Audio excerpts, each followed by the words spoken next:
Good afternoon बेटे, class 11th। बेटे हमारी कविता है घर की याद।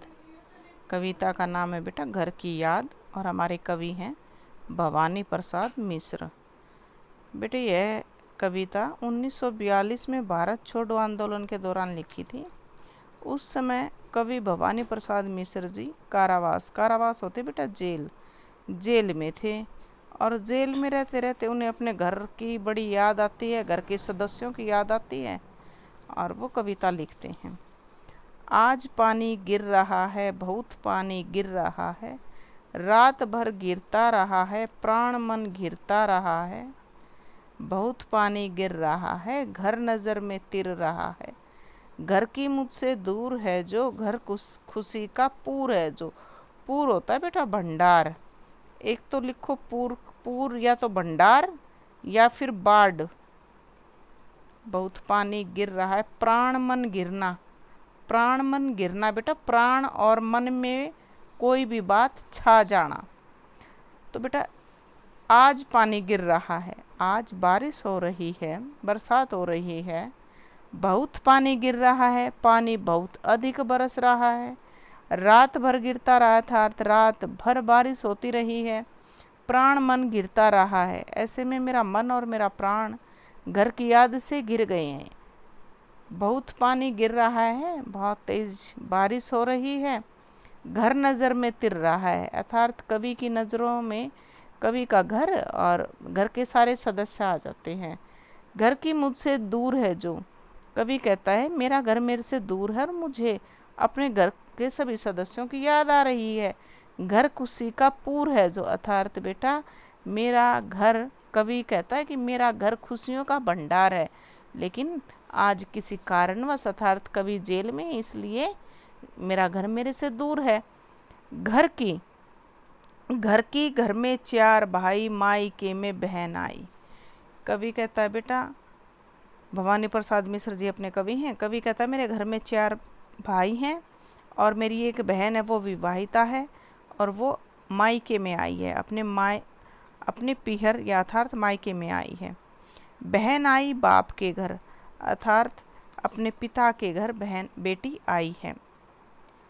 बहन आई बाप के घर, हाय रे परिताप के घर। परिताप होता है बेटा दुख का घर, यानी कि कष्टों का। तो वो कभी सोचता है कि मेरी जो बहन आई हैं ससुराल से, वो मेरे सभी भाइयों से मिलेंगी और मुझे न पाकर वो बड़ी दुखी होंगी। घर में सब जुड़े हुए हैं, यानी कि घर सब एक दूसरे का दुख है वो बंटवा लेते हैं, एक दूसरे से प्रेम करते हैं, एक दूसरे से जुड़े हुए हैं। सब की इतने कब जुड़े हुए, यानी कि कब उनमें इतना गहरा लगाव और प्रेम हो गया है, उन सब में भाईचारा है। चार भाई चार बहनें, भुजा भाई प्यार बहनें। कवि कहता है कि मेरे चार भाई हैं, मेरे चारों भाई मेरी भुजाओं के समान है, यानी कि मेरी भुजा को मेरे सहयोगी, हम सब में प्यार प्रेम है। मेरी बहनें भी हैं, वो मेरी चारों बहनें भी मेरी स्नेह का भंडार है, आपस में प्रेम करते हैं हम सब एक दूसरे से बहन भाई। और माँ बिन पढ़ी मेरी, कवि कहता है कि मेरी माँ पढ़ी लिखी नहीं है, मेरी माँ अनपढ़ है। दुख में वह गड़ी मेरी, गड़ी बेटा डूबना, और वह मेरे दुख में, यानी कि मैं वहाँ नहीं हूँ, मेरे वियोग में। वियोग श्रृंगार रस है, कभी जेल में बंद है, वियोग में डूबी हुई होंगी। माँ की जिसकी गोद में सिर रख लिया तो दुख नहीं फिर। कवि कहता है कि माँ की याद, माँ की गोद इतनी ममतामयी होती है कि उसकी गोद में एक बार हम सिर रख लें तो फिर कोई दुख हमारे आसपास नहीं भटकता है। माँ की जिसकी स्नेह धारा, कवि की माँ की ममता का इतना स्नेह धारा, यानी इतना फैलाव है, यहाँ तक भी है पसारा था। अर्थ जेल में भी कवि अपनी माँ की ममता का अनुभव करता है।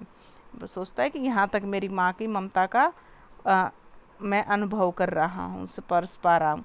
उसे लिखना नहीं आता जो कि उसका पत्थर आता। कभी कहता है मेरी माँ अनपढ़ है, अगर मेरी माँ पढ़ी लिखी होती तो मेरी माँ ज़रूर मुझे पत्र लिखती, वो मेरे बगैर रह नहीं सकती। जिनको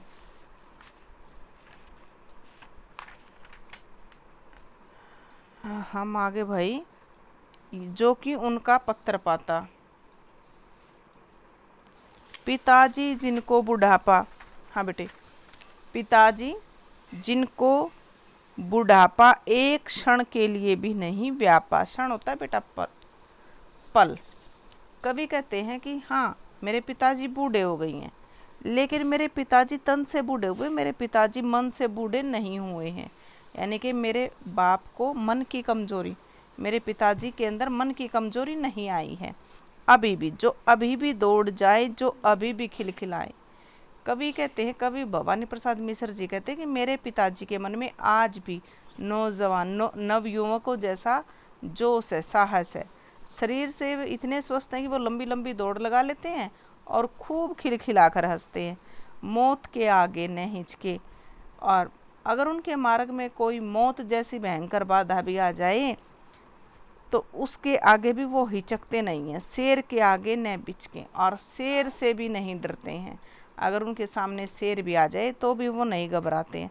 बोल में बादल गरजता, कवि कहता है कि मेरे पिताजी के बोल में, आवाज़ में, बोल आवाज़ में कड़क है, आज भी उनकी दूर तक आवाज़ सुनाई पड़ती है। काम में झंझा लरजता, काम में झंझा होती बेटा आंधी की तरह।